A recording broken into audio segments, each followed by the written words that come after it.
It's great to know that you're still there. We'll move straight to our first discussion segment on the program this morning. Now, let's take a look at the economy of Nigeria. The year is winding down already, and of course, this is December. Looking at some of the plans of the government, the ERGP, that's Economic Recovery Growth Plan of the government, which started in 2017 and is expected to collapse in 2020. The question a lot of people want to ask is that how much more progress have we made in terms of the ERGP? And of course, let me just give you this. The Economic Recovery and Growth Plan, ERGP, is a medium-term plan for 2017 to 2020 developed by the administration of President Muhammadu Buhari for the purpose of restoring economic growth while leveraging the ingenuity and resilience of the Nigerian people, the nation's most priceless asset. Now, how far have we gone in terms of these particular policies of the government and the newest policies that we've been seeing? To look at all of this development with us this morning is the person of Alhaji Abiola Ali. He's an economy and finance expert. It's great to have you back on the program, sir. Good morning. Good morning. Thank you so much for your time. Good morning. Year 2019 is one that many Nigerians cannot actually, lay their hands on what to say about it. Some persons will tell you that technically the country is still in recession. The government took a lot of decisions and all of that, and people are skeptical about what the 2020 will be. What's your impression of Nigeria's economy in this outgoing year? Okay, thank you very much for that question. First and foremost, let's look at the foundation. The foundation is the budget. The budget for this year was passed way into 2019. The budget for 2019 was passed we had done 2-3 months before the budget was passed. And that is a budget that is supposed to run from January till December. And so when people say that we dwell on rhetoric by presenting good budgets, and at the end of the day we are not able to implement to the letter, then you can't say those people are wrong. Look at the budget of 2019. We barely did less than 50% of that budget, and of course a lot of areas, a lot of grants are supposed to have not been covered. Look at the area of infrastructure.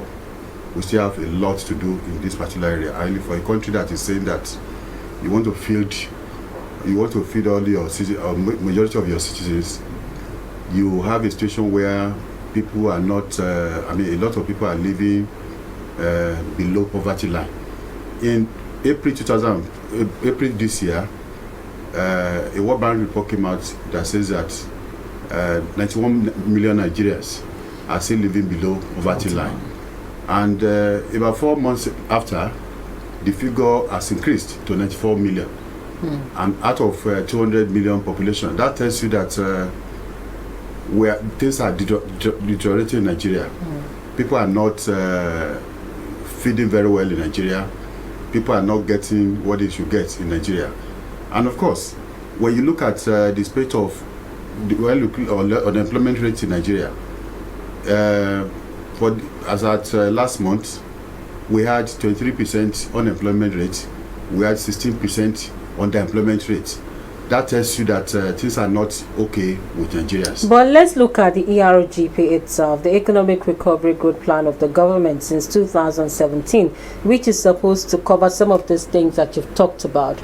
The ERGP, has it achieved any success, as the case may be, in terms of ensuring that the economy is better, creating jobs, ensuring that the poverty line is actually increased, not having people below poverty, living below poverty, as the case is?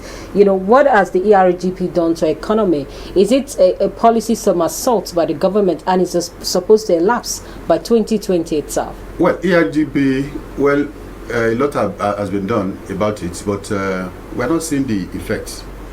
We're not seeing the effect in the sense that there's a gap between the government and those people that they are governing in this country. Government, before you lay down a plan, you must understand what the needs of the people are. But did they really study the needs of the people? That is the question that you need to ask yourself. They have not done that. They didn't do that when they were bringing out the plans.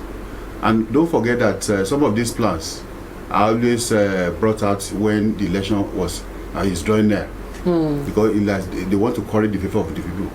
But honestly speaking, I want to see a situation where you study the needs of the people, study what they need, study the way they are, and pick certain aspect. I just gave you a statistic now. I just said unemployment rate is 23%.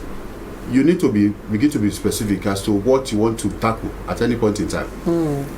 Is when you have a population of barely about 200 million people and you have 23% of the population unemployed, that tells you that the economy is sick. So what factor is responsible for the efforts that the government is making, not rubbing off on the people? Well, one of the factors is that we are not able to plan very well, because we don't really know the number of people that we are in Nigeria.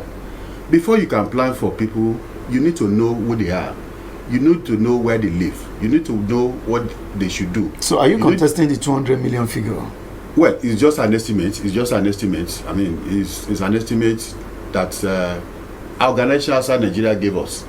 But what I'm telling you really is that as a country, there's a gap. You need to bridge the gap between the government and the governed. You need to bridge the gap. As a government, you need to begin to ask people what their requirements are, what they need. You need to infrastructurally, we are where we are because we are not really planning very well. We are not planning very well. A lot of roads are bad. We need to begin to fix the road.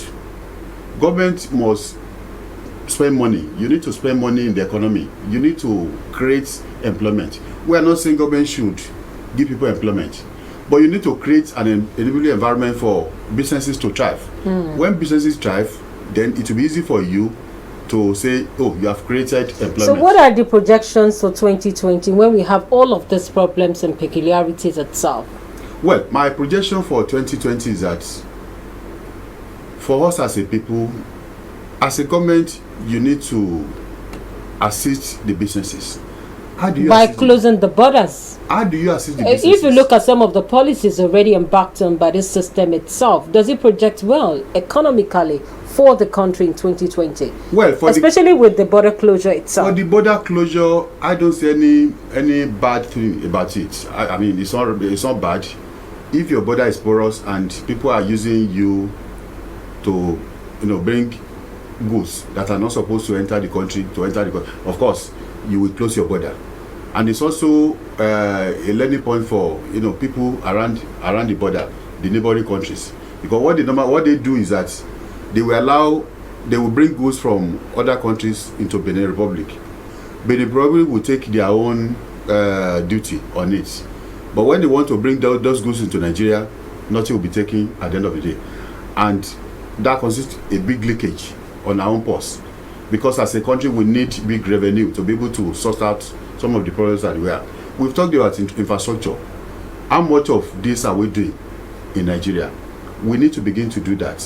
When you do that, when you fix infrastructure, you are doing so many things at the same time, because you are also creating employment.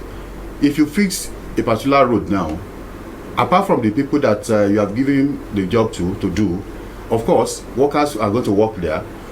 Many people are going to bring one item or the other to those people that are working there. By that, you are creating employment. And of course, there will be velocity of money, because money will circulate. So, as a government, we need to look at these critical areas and work on them. Power is also a big issue that we've not been able to do much about. I don't believe in a government that will say, I want to do everything. No. Just pick one thing, do it, and forget about it. Let's look at this ongoing debate. The government, the Muhammadu Buhari administration, wants to borrow some amount of money, about 29 point something billion dollars, and some Nigerians are divided. The president presented it to the 8th Senate, it was rejected. Now he's presenting it again. Nigerians are divided as to whether the country needs this, loan, or we do not. First and foremost, before I answer your question, I don't have any problem in people borrowing money, in government borrowing money. I don't have any problem about it. But if you are going to spend the money, the proceeds, to do things that will eventually bring money to you, I don't have any problem about it. But in Nigeria, it's a situation where you borrow money and you use the money to prosecute elections. That's what I will frown at.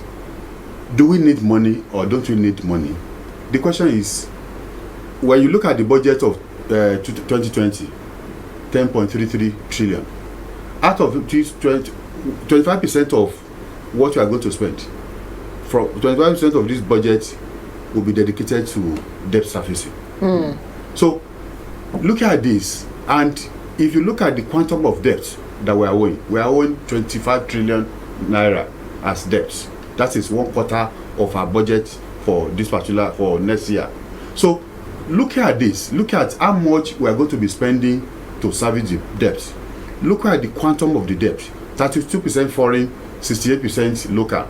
Look at this alone, you will say that we are treading on the path of retrogression in Nigeria.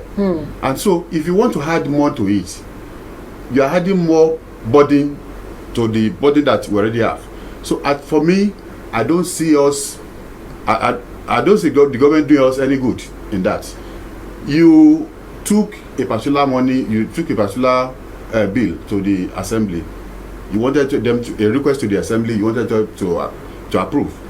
And you said you are going to use the money between 2016 and 2018.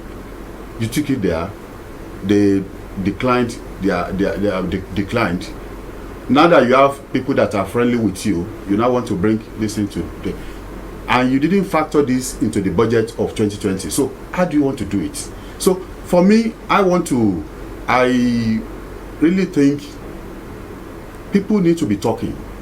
And that's why I always frown when organized private sectors, when unions, when they are talking about what concerns them alone. Like the organized labor, talking about minimum wage. They are not talking about things that will not even allow, things that will not even make that their minimum wage to have any meaning to them. But let's look at the financial institutions itself, like the banking sector, for instance. We don't even know what the recapitalization base looks like. If you're talking about the debts that the country has incurred in terms of financing budget, as the case may be, and of course next year's budget, how can the financial institutions become more viable, more sustainable in terms of what they generate? We've had instances of collaterals not collected from people who come to the banking sector or financial institution to get loans over the years. If you look at the situation of the bank and the role of the CBN, has the CBN done enough? Is the CBN giving the independence to actually carry out economic activities, looking at some of the pronouncement of the presidency so far? Well, I want to answer the question by looking at the newest policy from CBN, loan deposit ratio. Initially, in September, CBN said for any deposit money bank, I'm talking about commercial banks, okay, your loan deposit ratio must be 60%. That is, any deposit that you collect from customers, 60% of that money must go out as loan. That was in September. Some bank thought this was not going to be implemented to the letter. A few banks ran foul of it and they were penalized. In November, just last November, it was increased to 65%, meaning that for every deposit that you pay into the bank, 65% must go out as loan to the customers. And that's why you see some banks hawking loans, asking people, sending text messages to customers to come and borrow money. That itself is wrong. And I want to remember what happened to us between 2007 and 2008, after the crash of the capital market in Nigeria. A lot of people that borrowed money to buy shares, burnt their fingers at the end of the day, because those loans crystallized and they were not unable to pay back because the price of shares crashed in the market. They were not put to pay back, and that led to the bet of AMCO, Asset Management Company, to warehouse some of this debt, to buy all this debt from the commercial banks. Because we're already moving into a situation where banks were no longer able to meet their obligations, and so AMCO had to come in, bought debt from the banks, and the bank, and they now gave money to the banks, and the bank now became strong enough to meet the obligations. So if this loan deposit ratio, if you are not careful about it, we are going to get into another problem, another problem of banks going into extinction. We are going to get into that if you are not careful, because if you say compulsorily you must lend out 65% of your deposits, you will get to a stage where you will be lending money to people that are not willing to pay back. And when you look at loan payments, three things are critical there. One is that you have customers who are willing and are able. You have some customers who are willing and unable, and you have customers who are unwilling and unable. So you have most of the customers on these last two sides: people that are willing and that are unable, people that are able and unwilling. Those people are not going to pay back your money. And if this trend continues, the banks will be heading for extinction. Let's look at, because a lot of people watching us today, Nigerians are frustrated, no doubt about that. They are asking, is there anything that is even working in this country? You look at it, you talked about AMCON. Presently, AMCON is also complaining. One of the debtors, AMCON debtors, a former governor, did say that Nigeria is a miserable country. That was over the weekend. Someone that people, would actually think is one of the richest in the country, lamenting. And he said, if he's lamenting, what would be the cause of the poor man in Nigeria? He was just wondering. Let's look at, it's not as if we don't have economic policies in this country. I'm just wondering what the Economic Advisory Council is perhaps telling Mr. President. It was after he conveyed that council that he represented the loan issue. So is it that they are misadvising the president, or what actually is happening? Well, there are two things that we must put in focus here. Politics and economy. Politics is greater than economy. Should that be the case? If you don't get your politics right, that's the case. If you don't get your politics right, you can never get your economy right. So because we are not getting our politics right in Nigeria, then our economy cannot be right. What do you mean by the fact that we are not getting our politics right? We had an election, we elected the president was sworn in, state conducted election, we have governors. What's wrong with our politics? Well, before we elected these people, they campaigned to us. They said they wanted to do this, they wanted to do that. They gave us their beautiful manifestos. They gave us their direction that they want to follow when they are eventually elected. We have elected them. Look at their manifestos. Look at what they said they are going to do. Are they doing those things? That is one aspect. The other aspect is that there's supposed to be a separation of power. In fact, there is a separation of power in Nigeria, in any economy, in any democratic setting, just like we have in Nigeria. We have the legislature, we have the judiciary, executive. We have the executive. Each of these arms are supposed to be working independently. You understand? The legislature are supposed to interpret law. They are supposed to pass law, approve, pass laws. The executive are supposed to bring the bill to they are supposed to implement whatever law that the legislature makes. They have made. But are those arms working independently in Nigeria? No, they are not working independently. One time, the current Senate president said, whatever the president brings, he will make sure that thing says true. That's not supposed to be in a democratic setting. So we need to get our politics right. If we don't get it right, then we can't get the economy right. But in as much, because the people that the politicians are the ones that will implement this. That will implement these policies. So if they don't get themselves right, if they don't get things right, there's no how we can get our economy right. You can talk English, you can say anything that you like, but the important thing is that these people that are going to implement, they are the executive. So if they refuse to listen to you, then there's something you can do. Well, do we really look at those politics alone? Let's look at the value-added tax, for instance, the VAT increment. Should this government be talking about VAT increment? Because you, as a matter of fact, when you came on board, said that there is no friendly business atmosphere in Nigeria. And now if the government is looking at value-added tax increment, does it really make sense looking at some of these policies beyond even the implementation process? Look at Southwest West, West Africa, looking at the entire world, our rate is one of the lowest, even at 7.5%. It's one of the lowest in the world. VAT is one of the lowest in the world. But the question is, do we have the same peculiarities? No, we don't have the same peculiarities. In Nigeria, we're increasing VAT from 5% to 7.5%. But the question is, what have we done with those people that are supposed to be brought into the tax net? We've not really done that. I would rather think that instead of increasing the rate from 5% to 7.5%, I would advocate for a situation where you will bring more and more people into the tax net. With that, you are going to get more money at the end of the day. But if you now say, oh, what you want to do is to increase, which, as it has been passed expectedly by the National Assembly.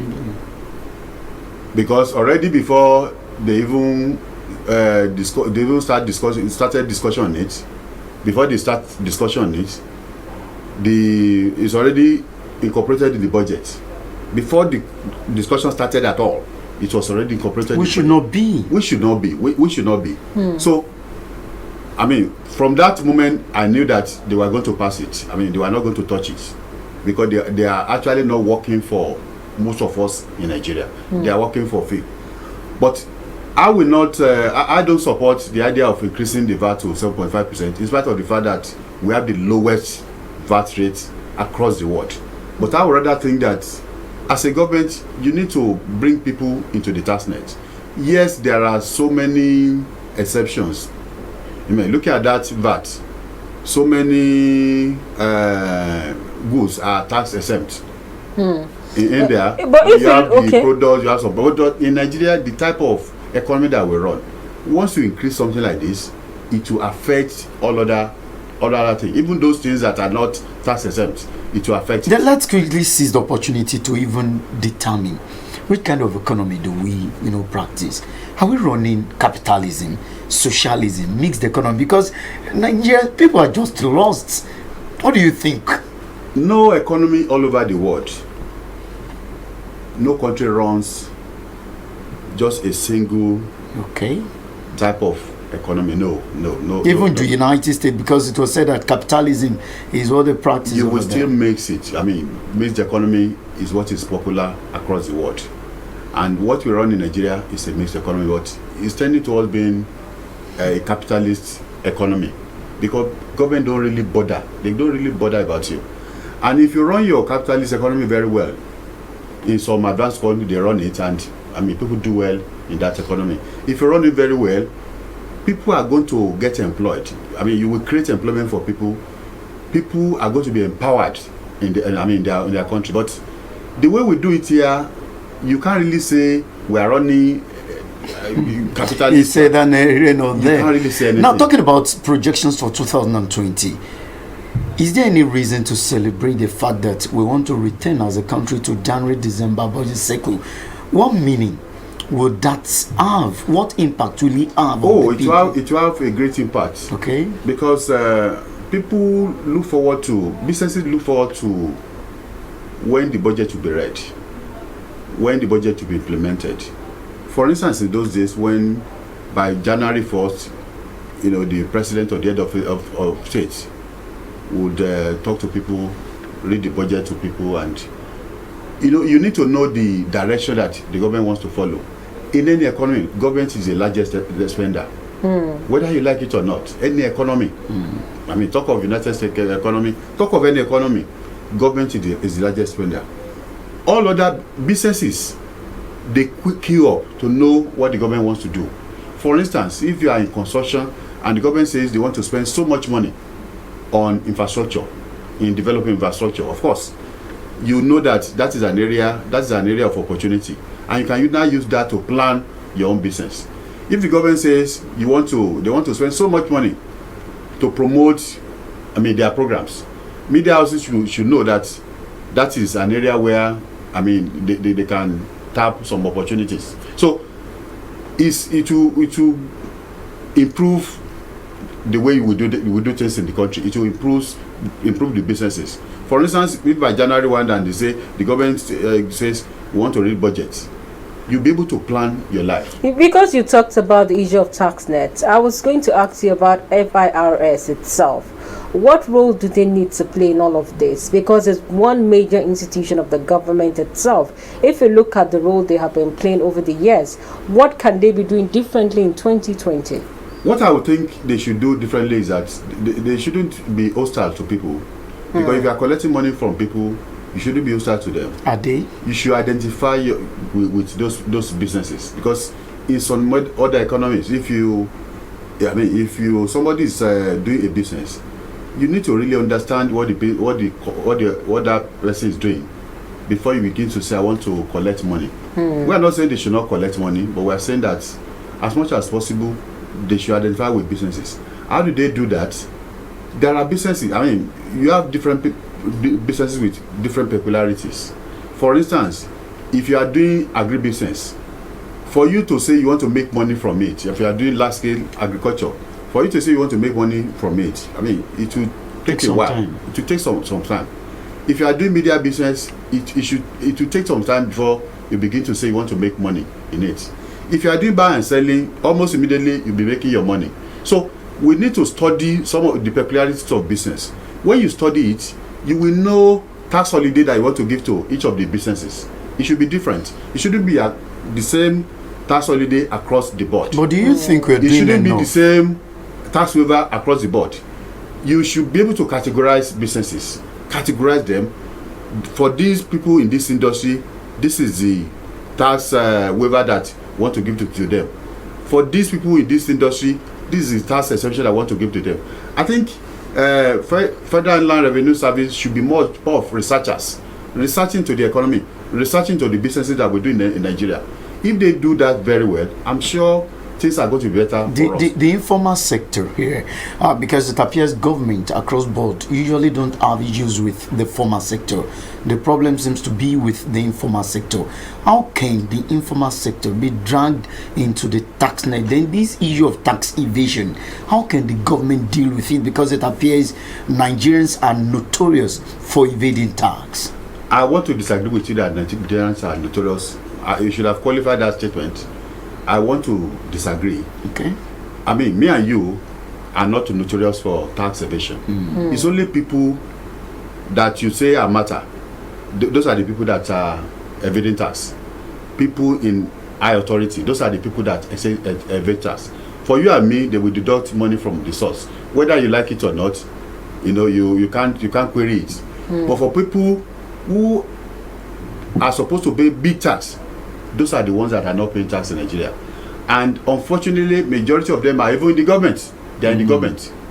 People that have names, people that have influence, those are the people that are so tax in how Nigeria. come? Don't forget that a few months back we were told that Babatunde Fowler, the head of the agency that is supposed executive chairman, was queried by the chief of staff to the president.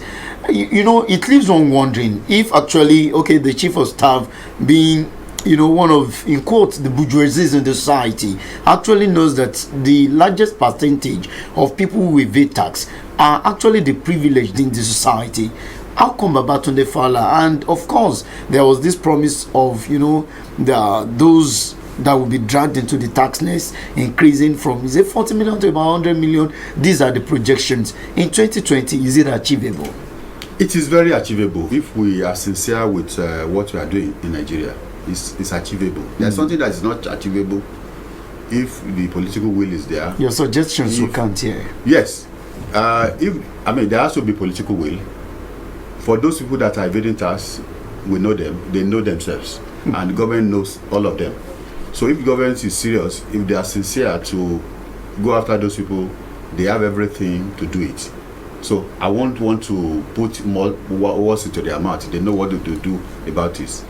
Then number two is that as a government, we need to encourage the businesses to thrive. Because businesses must thrive for us to be able to employ more and more people into the economy. People have to be fully engaged. It is a bad thing for anybody to bring out the statistics that we have 94 million people that are living below ambient poverty in Nigeria, in a country where we have abundant resources. over 52 resources that we have in Nigeria, natural resources that we have in Nigeria. And most of the countries that we go to, we travel, we go to all those countries. Those countries that we go to, they don't even have as many natural resources that we have in Nigeria. And of course, the issue of power is there, the issue of infrastructure is there. We need to begin to look at this area. Yes, we are voting so much money on it, but of course, I want to see a situation where we use all this money that we are voting to this thing. That even brings me to the issue of recurrent expenditure itself. We are jettisoning into 2020 as the case may be now. If you look at our recurrent expenditure, even starting from 2017, looking at the ERGP now till where we are today, and of course 2020 as we look forward to it, have we done well with our recurrent expenditure, looking at budgetary allocation? Or are we saying, as a matter of fact, that is not all the budgetary allocation for recurrent expenditure that is actually released? Well, for recurrent expenditure, we are not doing badly in that area. And of course, when you look at 2020 budget appropriation that the president presented to the National Assembly, the issue of the new minimum wage that is going to be paid is already embedded in it. So I think we are not doing badly in this area. But what we're actually doing badly in is our ability of the organized private sector to also query some of the policies of the government. Exactly this VAT thing, but I expected them to query it. I expected them to query the aspect of LD, liquidity ratio. I expected them to query it. Maybe they don't understand it. Maybe they don't understand the implication. I expected them to query it. Because if you are saying people are supposed to, you are giving money to people, you want people to come and borrow money from the banks. Then look at the rates, 23%, 24%, 27%.